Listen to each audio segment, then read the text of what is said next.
Good afternoon and welcome to our Vizueta MBA Admissions Web Chats. My name is Angela Bostic. I'm the Associate Dean of Marketing and Communications here. And I am joined today by our Dean of Admissions for the MBA programs, Ms. Julie Barefoot. Julie is here to talk a little bit about all of our programs, all of our MBA programs, if you will, but specifically to answer your questions on the admissions process. Many of you, I'm assuming, are in the process of completing or starting your applications, and Julie is a wealth of knowledge not just on that process, but on some application tips and admissions things to consider as you're moving through that. So I'm going to go ahead and get us started with a little bit of housekeeping. First, if you'll notice, you can submit questions at any point in time during the chat, and when you submit them there, we'll field them as they come up. I know Julie's slides and kind of the run-through of what we'll have here, so I may hold your question a little longer, and because I know she's going to get to it later on, but we'll make sure we get your questions answered on camera or off camera. We have individuals in the back who will be responding electronically as well to those questions we can't get on air. And then afterwards, we should expect to have the chat available online about 7 to 10 business days after this, maybe a little longer with the holidays coming up. But that way you'll be able to review that information again as you need it, should it be for application process or just as you continue to consider programs. So please feel free to submit your questions throughout. We'll make sure we get things fielded. And I will start by turning things over to Dean Julie Barefoot. Oh, thank you, Angela. First of all, I want to say thank you for taking time out of your day to learn more about applying to Vizueta Business School. Really excited to share. I think many of you may know this, but just to reiterate, we have 5 different MBA programs. And 2 of them are full-time programs. So we have a 1-year program that begins in May of each year and a 2-year program that begins in July of each year. And then we have 3 programs for working professionals. Don't have to live in Atlanta for all those programs, for sure. The 2 that you most likely would, certainly the evening program meets 2 nights a week over about 2.5-year period, and it begins in August. And then we have 2 formats of our executive MBA program for more seasoned professionals, individuals with about 8, 10 plus years on average, certainly about a dozen years of full-time work experience. And we have a modular executive MBA program that begins in September, and then a weekend executive MBA program that begins in August of each year. So we're going to talk a little bit about our MBA programs in particular, and I know there's been some questions already about different formats. And so Julie's going to talk through the full-time, evening, and executive at a little bit more detail going through, but as you have questions, please continue to submit. So we'll start with the full-time program. And Julie, just explaining sort of how the 2-year and 1-year programs are similar and then how they differ. Absolutely. So I would say that the 2-year and 1-year programs are more similar than they are different, meaning, obviously it's the same facility, same quality of faculty, same admissions committee that actually review all those files. The key difference is what you as a candidate are trying to get out. What are sort of your, goals and which program might be the best fit. For some of you, you might want to apply to both programs. And I think one of the things that we do well, and is that we allow actually candidates to apply to multiple programs with the same application. Not all schools do that. We do that because we're really trying to help you and to make sure that there's the best fit between what your goals are and what our programs can deliver. So for the 1-year program begins in May, and candidates graduate the following May. So it's literally a 12-month program.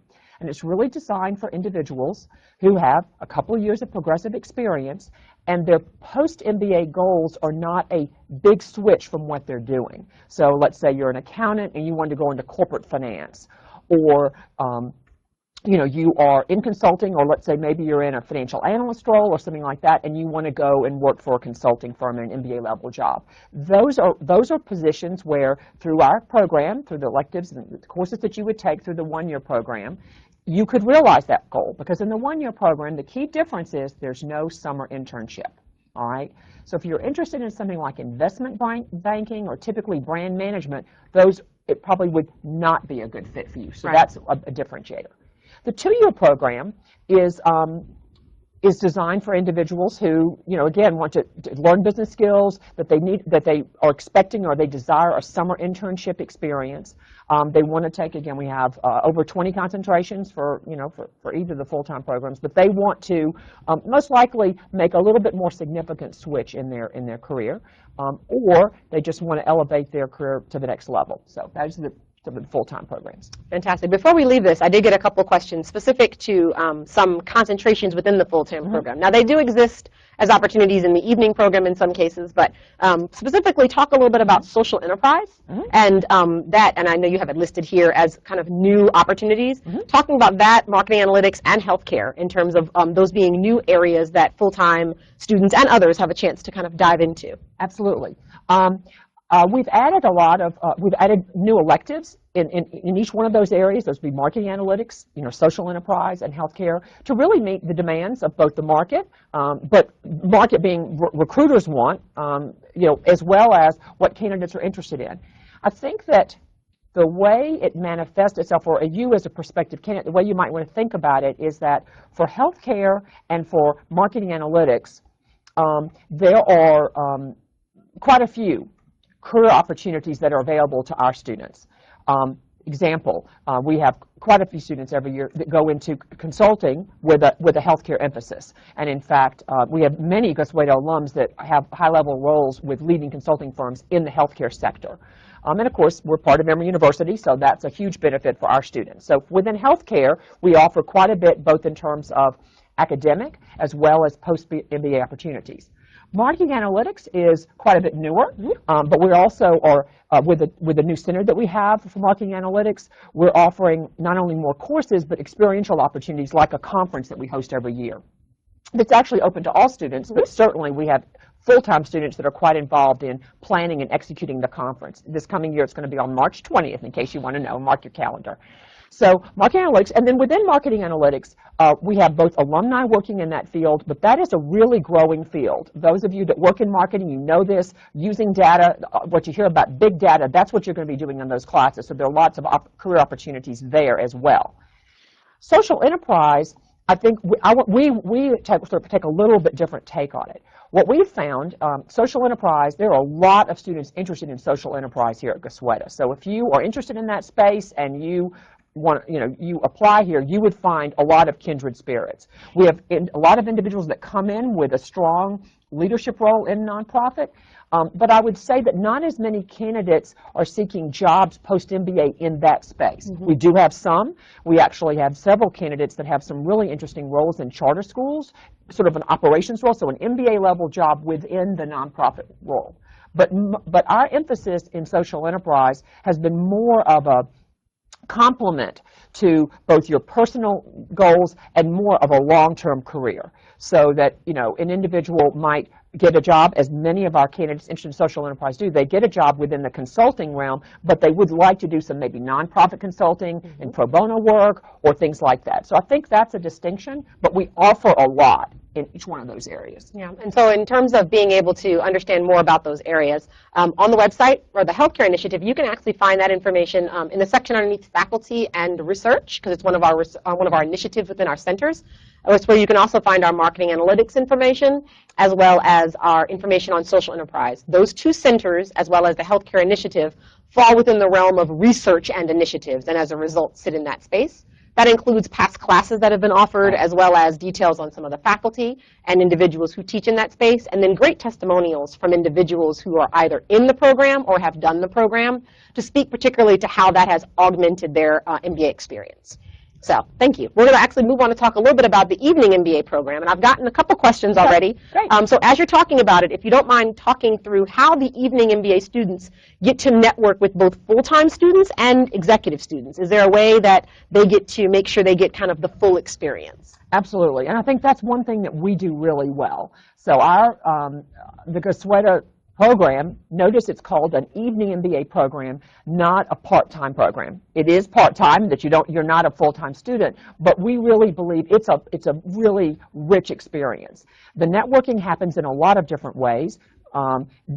In a structured way, it happens because the Evening MBA Program Office, working with the full-time as well as executive, have networking sessions, have social events where these groups of students can get together and network. It's really fantastic. In fact, there's one that's going to take place January 23rd. January 23rd, right?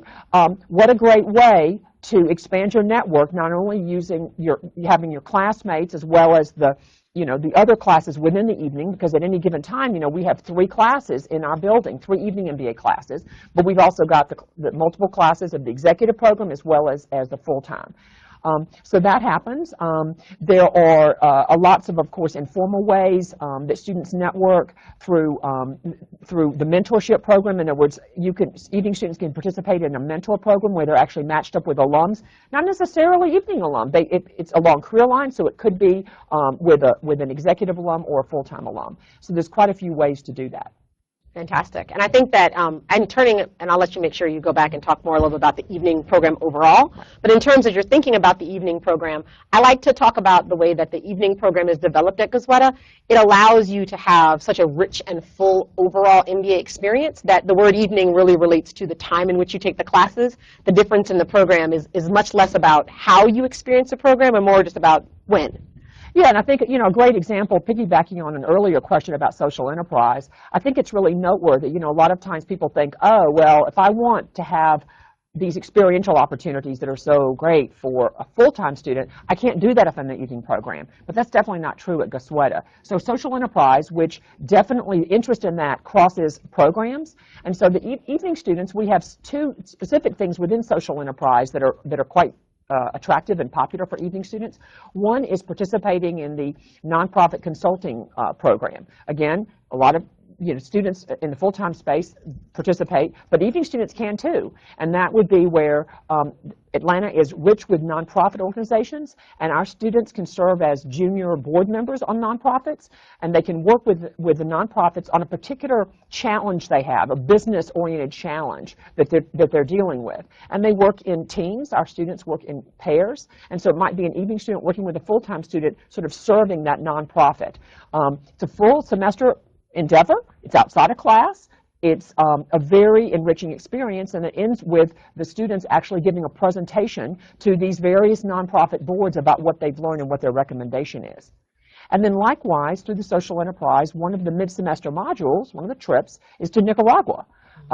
It's been a long-standing relationship. They've really been working with coffee farmers there and developing their business acumen and helping them get more funds directly. You can check it out at Farmers for 40. It's a wonderful website about that initiative. But evening students have participated in that. So they've actually gone on this trip during their spring break period. So I think the school does a really good job of trying to make sure that all the programs have these rich experiential opportunities. And similar to the full-time program, the full set of academic concentrations are available, and the semester lengths can vary. So if you can talk a little bit before we leave evening on sort of the average time and then how people do that either faster or slow that down to kind of fit in with their career goals. Absolutely, thank you. So it's most people finish in about 2.5 years. Some students may go for 3 years to graduate, and very, very few more than that. But I would say, but you can accelerate it through what are called ACE, or accelerated course electives. And they are condensed electives. Again, they're taught still by our faculty, and there's usually a very interesting array of classes that a student might be able to take. And they would be over in the evenings as well as over a couple of weekends. So you're finishing an elective in about a month period, which is intense, but it's certainly doable. And you can take multiple of these ACE electives. You could also go on Washington campus, which again is open to all students. So full-time students, executive MBA students can go to Washington campus, and that can also be a way that you can accelerate the evening program. That is a week-long course that's taught in Washington, D.C., and it is really designed for students that want to learn more about the intersection or the work between business and government within the United States. So it's a really great class. Students really give us a lot of positive feedback, but that's another way that evening students can get more electives in a short period of time. Absolutely. So we're going to move on and talk a little bit about our executive MBA programs. And so I'm going to have that on the screen, but Julie,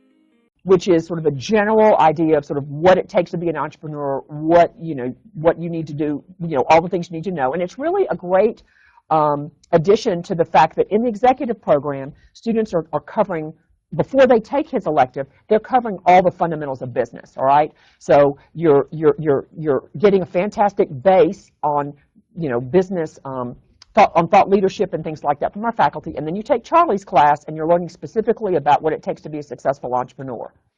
Usually the next step is taking a directed study under Charlie, and that is extremely beneficial to executive MBAs because in many cases they come in with either a business that they've started and they want to take to the next level, or they're working in a traditional company, and they want to go out on their own and they have a business idea and they need to really get it picked apart.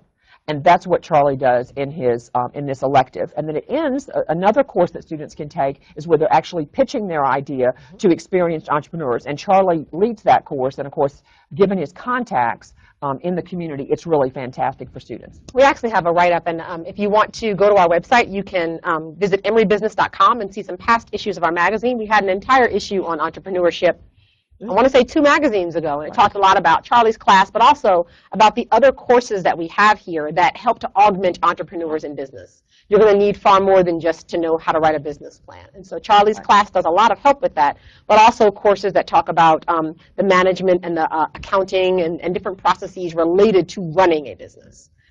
So with that, I'm going to make sure we move over to talk about our executive MBA programs a bit. So Julie, our WEMBA and MEMBA, monikers we know internally, but definitely explain what those are and the differences and where those programs kind of fit for individuals. Right, exactly. And again, we make it easy for candidates. You can apply to both programs with the same application. So you don't, if you're sitting there now and you're thinking, I don't, when I hear about this, I'm not sure which is right for me, you can apply to both, and learn more through that process and decide which might be right. The weekend program meets all day Friday and all day Saturday every other week. It is, it's a program where, as Angela was mentioning, you have the opportunity to take some electives, but it's primarily throughout the program. It lasts about 22 months. You're taking primarily, it's a lockstep program, sort of required classes, but you do have the opportunity to take some electives at the back end, so to speak. And a very popular one is Professor Getz's entrepreneurship classes. Negotiations is also a very popular class and things like that. And we also offer some concentration in where you can take some courses in healthcare, specifically for executive candidates. The modular program is, again, more similar than it is different in terms of the content. It's the same faculty, same quality of faculty. The key difference is in sort of how it's delivered. And it's, again, 22 months long. The modular program meets 1 week a quarter. So think about it like going to a conference 1 week a quarter. Now, during that week, Sunday to Saturday, you're here on campus and you're taking classes every single day. And during the evening, you're working with your teammates on projects or whatever deliverables for the class. Between the residencies, so to speak, during these between those 1 week residencies, you're doing distance learning. But about 75% of the experience is in class face-to-face, and we think that's a key differentiator. So it certainly has an online component, but it's not an all-online program. So about 75% is in class, and 25% is this distance learning component. Fantastic. And that kind of offers that flexibility we've talked about for individuals who will need that. Right. So we've covered all the programs. Before we go into any more details, I've gotten a lot of really great questions around application rounds and deadlines. So Julie, I'm going to skip us down to talking about rounds and deadlines and specifically focusing on full-time. We are getting ready for the next round deadline. Is that round 3? Round 3. January 10th? 9th. I was close. January 9th, our round 3 deadline. Right. And so a couple of things to kind of think through. If you can share with folks, how does it differ? What is it like for a candidate applying in round 1 or round 2 versus applying in round 3? Are there differences? Are there stages where candidates will find that it is more competition or less competition in a round? And specifically for international candidates, is there any difference in when they're applying? Well, we prefer, relative to international candidates, we prefer that you apply by round 2. But of course, if you're on this web chat, you probably have not done that. And so I'll just say that we welcome your application for round 3. Round 4, which is our final deadline for the full-time, is really late for international or, frankly, domestic. We would prefer. So candidates, we would welcome your application for round 3.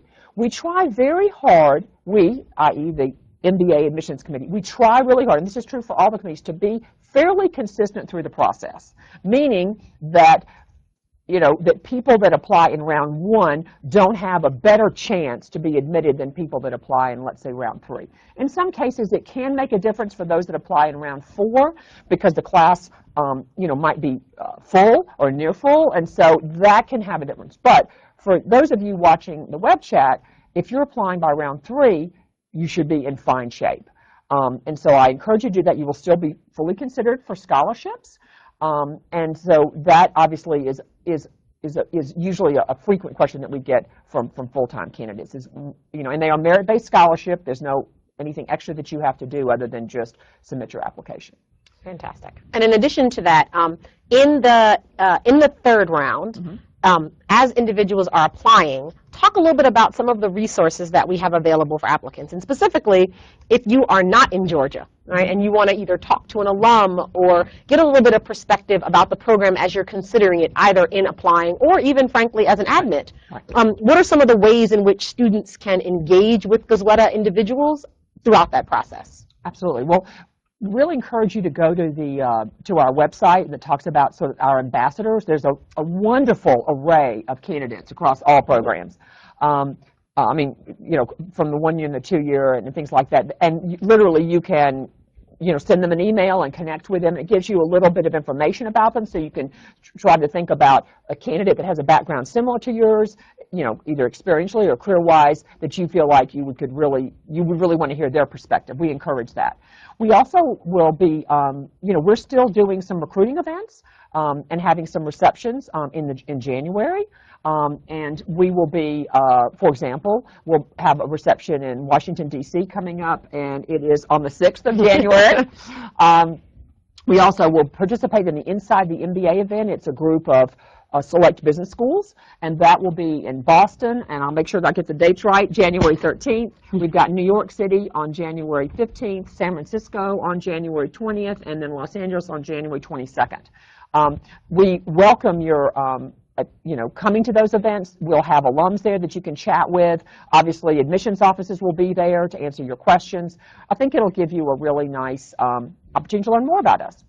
Agreed. And I think that in addition to the ambassadors and profiles you can find on the website, I think this year we're also still offering winter coffee chats in some parts of the country. Yes, absolutely. And that information can be found on our website under events. But in a nutshell, winter coffee chats are opportunities when our current students, when they go back home for winter break, make themselves available to meet with applying full-time students in all the different parts of the country. So we have them in Atlanta, right, as well as in Israel and Brazil, and I believe we have one that's taking place in India, 2 in India. So there are a number of opportunities for you to meet with current students, and that's great, again, as you're applying, but also if you've been admitted to the program and you have questions and things you want a first-hand perspective on.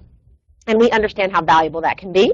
This is a good opportunity for you to use it. So if you visit our website under the full-time events program, you'll be able to see an entire section for the coffee chats. They have dates already available and ways you can reach out to those individuals. So I consider that, definitely a very unique way to do things, but also it's kind of just part and parcel to who we are as Gazweta. Yeah, I think it really speaks to the personal attention that you get both as an applicant, but also when you're in the program, and our desire to build a relationship with you, and then just look at the community that we're very fortunate to have here. I think it says a lot about our students, and we're very grateful that they are going to take time from their winter break to meet with you and really to be able to showcase about their experience, because they've had a great experience here and they want to share. So, and I think it also goes a good way. I got a couple of questions about kind of the brand Gazweta and that around the world. And I say with confidence that the brand Gazweta is very, very strong around the world, as is Emory's brand around the world. But our students and our alums tend to carry that banner for us most often. And so if you get a chance to interact with them, they are the ones going out and sort of championing the school and the programs in those places. In addition to all of the great students we have globally who are joining companies here in Atlanta, in the Northeast, in the Midwest, in the West Coast, and sort of kind of becoming our own ambassadors here and around. So that has continued to drive the stellar standing of the school, as well as a lot of the thought leadership that we've developed and put through. So Julie mentioned the Emory MAC conference, which will be here in March.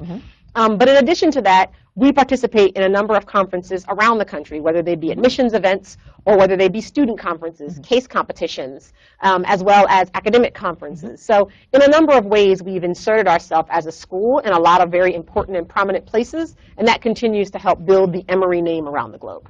Absolutely. So I know we have some more questions coming in, and we had a couple questions about the process for information for students in terms of career assistance. So if you could talk a little bit about how career assistance works for students once they've been admitted and sort of are in the program. Uniquely at Gosweda, our students get a chance to interact with the CMC earlier than starting in the program. They actually get a chance to have that access a little earlier. So if you could cover what that looks like and then what that value is for students. Yeah, and I think that's a real differentiator, and I think it speaks to why you know, we've been top school in the country, actually, you know, in terms of career services and career success for several years. And really, it starts, again, well before you enroll, whether it's in the 1 year or the 2 year. And after you deposit, you know, there's the CMC, the Career Management Center, our colleagues there, they will send out an email. You'll get all admitted students get an email. It's usually in about the March time frame. So again, several months before our 1 year's enroll, as well as our 2 year candidates arrive on campus. And this gives a couple things. First of all, it sets the stage for students working on their resume and retooling it to be in sort of a Gosweda brand format. We participate and in a lot of conferences, job conferences. Obviously, we have a lot of companies that come on campus, but we also participate in job fairs and conferences that really enable our alums to, you know, to interview and to connect with a lot of other companies that may not come on campus. And so that's a fabulous opportunity. We want to make sure that your resume looks good, is in the right format. Our CMC, our career services colleagues, actually put together packets of information, you know, tailored to particular recruiters on their request. So that's another value added. So that's one thing, is getting your resume up to speed. The other thing is we have students complete what's called the Career Leader. It's like a career kind of assessment, and with that information, our career service colleagues actually use that information to best advise you, to find out, you know, more about what your goals are. And so the Career Services Office, again, uniquely at Gosweda, is structured in two ways. There are recruiters, i.e. out-facing individuals, professional staff that have those connections, interactions with recruiters, and then we have a coaching staff.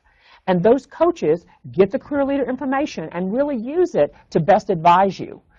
Another resource that our students have that I think is really special is the career peer coach. So those are second-year students that have been not only successful in the career search, but really want to serve as mentors to first-year students in that career search process. And that is a fairly new program. I think we've had it for about 3 years, and it's been really successful. Not only does it give leadership opportunities for our own students, but it is just invaluable and just another source of support for our students in their job search. Absolutely. And I think the really important thing is that because of the size of our program and the success that our Career Management Center has seen, if you've looked, we've been a top program for the last 4 years, I'd say. So with those two combinations, you end up getting a really great wealth of understanding of how to go about your career search, how to tell that story, how to identify the right opportunities for you, sort of how to translate things. We have plenty of students who come in knowing the industry or the function or the field they're interested in. And the CMC does an amazing job of helping them flush that out into greater detail so that they can be the most powerful candidate in front of the right companies. And so that is probably something that I think the school really stands for and does a phenomenal job of doing. I've gotten questions of things that you guys have asked. What if I'm interested in operations, and what kind of career opportunities exist if I want to go into product management? And all of those things have concentrations and courses, but what the CMC does really well is to help you answer that question for yourself. If you're interested in operations, what does that look like? And then what kind of companies marry up with that? And then from there, what kind of roles marry up with that? And that career exploration really does take a deep dive into what your strengths are and what you're interested in. So uniquely, our CMC it just takes that kind of care with students as early, as Julie mentioned, as deposit. And I think the other thing that they do is they maintain connections with our alumni. it's really noteworthy. This is something I hear a lot from current students, especially those that might have friends, colleagues that go to other programs, that through the search process, the career search process, while they're going about that, and particularly preparing for those interviews, whether it's with an investment bank up in New York or whether it's an operations role at an energy company in Texas, whatever the role is, that not only do they have this coach that's an expert in that field, but that coach will connect them with an alum at that company or within an industry to prepare them. And the Gosueta alums, as Angela was sharing earlier, they're very proud of their experience here, and they also believe in paying it forward. That's a key part of our community and sort of what we stand for. And so they'll take your call. You know, they will literally spend time with you, 45 minutes or an hour, before you go to your interview with their company. I think our alums really do a great job with that. Absolutely. We've got a question that came in about the international experiences here. And so in all the MBA programs, there is an international component. So if you will, can you talk about what that looks like in full-time, in evening, and in the executive program? Absolutely. So in the full-time program, you know, we obviously have the exchange programs where students would spend a semester abroad. And we're part of PIM, which is an international consortium of leading business schools. And so any school that's a member of PIM, our students can go to. Having said that, most people don't choose to spend a semester abroad. But what just about everybody does is go on the mid-semester module. So as a 2-year student, you can go on 2, and as a 1-year student, you have 1 mid-semester module, and then we recently added a new summer experience that's internationally based. So everybody, all full-time students, have 2 opportunities to study abroad. Usually it's about a week to, well, I guess about 2 weeks in duration. It's usually piggybacking on the spring break time period, so students can actually add some social or other types of tourist activity. All the international trips are led by faculty members, but obviously with staff support, and they involve just really how business is done in the country, as well as meeting with business leaders, economists in those countries.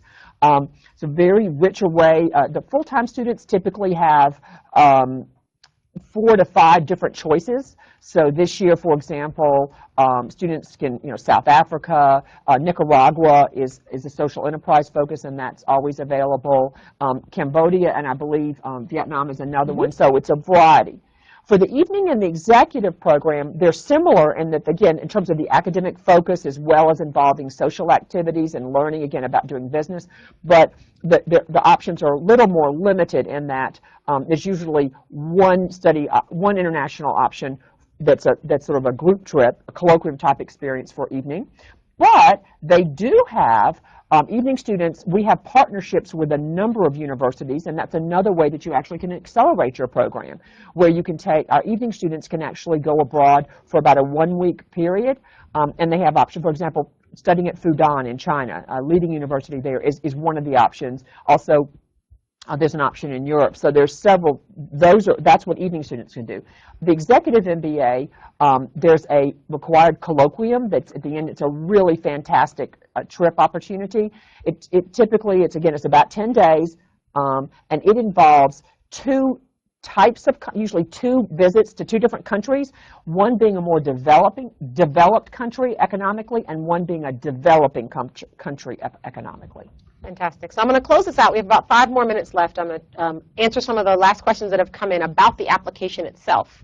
And so on the screen, you'll see some application tips that the admissions office thought that would be helpful to share. And there was a great question that came in that's partly answered here, but I'd love to get your thoughts on it. And it's related to work experience and the variety. So in all of our program, the number of years of work experience is a range. Yes. And what that experience is inside each program varies dramatically. So it's not very easy for us to tell you need exactly this many or no more than this many or have had this much experience. But talk a little bit, Julie, about how an individual should translate their experience in the event that they're not from a traditional business background. How should they talk about their work, and what kind of things are you looking for as part of the committee? Okay, that's a great. Well, we certainly have a lot of experience reviewing applications of candidates that have, let's say, non-traditional experience or non-business corporate experience. Certainly veterans, we welcome applications from veterans, people with military backgrounds. Family businesses is another one that, is not a traditional corporate. So I guess I would say this. It's incumbent upon the applicant to share with us a couple things. First of all, how have your responsibilities progressed over the years? And what that means in terms of what challenges or successes or accomplishments that you've had in that. We understand, of course, if you're an entrepreneur or a family business, it's not going to be like it would be if you worked at a Coca-Cola, and that's totally fine. But please share with us how, since you started working at that organization, you know, how you have progressed. Again, it may not be a title change, because we're certainly aware maybe in a nonprofit that's not going to happen either, or not going to happen in the standard way. So just share with us how, from when you started at that organization, how have you added value? Because that's what we're interested in. That's what we want you to share in our classroom, and that we know that when you go through the job search process, that's what recruiters are going to want to know. So do that. It's helpful if you don't, if you work at let's say if you're in the military, try not to use too much military jargon. And having said that, I'm an Army brat, so I usually can translate for the committee, but we want you to think about what you've done in terms of, try if you can to quantify, you know, where you've, you know, even if it's a nonprofit, that's okay. How have you either saved money, or how have you grown the organization? Those kinds of things, and that's what we're looking for. Fantastic. And then the last question relates really to the process of the GMAT, or the dreaded GMAT, as some would say. Yes. And knowing that the GMAT is a very important part of the application, but is not the entire application. So talk about the GMAT and its role in terms of how you use it to evaluate a candidate's actual application and candidacy. Well, I'm really glad you asked that. I know that that is a source of great worry of candidates, and I understand. We appreciate and respect that. We do not believe, I say we, the MBA Admissions Committee, we don't believe that the GMAT or the GRE is the be-all and end-all, all right? But we have found it to be very helpful in assessing an applicant's current quantitative skills. So that's often a key way that we use it, or their verbal skills, so quantitative or verbal skills.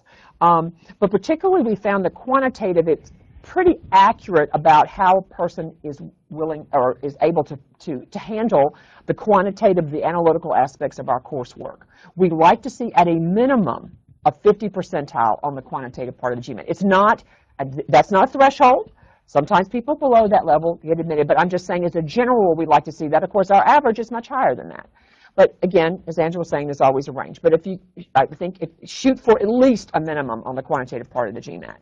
The other ways that we use, you know, but we use, it's completely a holistic process. A person can have a superb GMAT or GRE, but if they have not shown that they have progressive work experience, if they haven't shown that they have good team skills and demonstrated leadership, if they're not clear about what they want to do with an MBA, then it's probably, you know, then they're not going to have a successful application at Gosueta. So we definitely use it holistically. The other thing I definitely want to share for those of you that are applying in round 3, which I hope you are, or for the evening or, you know, the evening program for later round, once you submit your application, let's say you have a GMAT or a GRE score, you can submit a new score. So that's a question we often get. I was going to say, we just got that question now, so we would just your answer. Good. So we're often asked, well, I want to submit, because I want to make your, you know, your deadline to submit the application, but I've scheduled to take it again because I think I'm capable of a better score. Well, that's all the reason to take that test again. So you can submit another score before we release the decision. Generally, we want at least like 2 weeks before the round deadline. So we've been telling people that are applying for round 3 no later than mid-February. Mm-hmm. You should make sure that we get your new score, all right? And you can send it to the applications manager, the person you interviewed with, or any, you know, there's lots of ways. Information, MBA, admissions, our email address is another way that you can send it to us. So fantastic.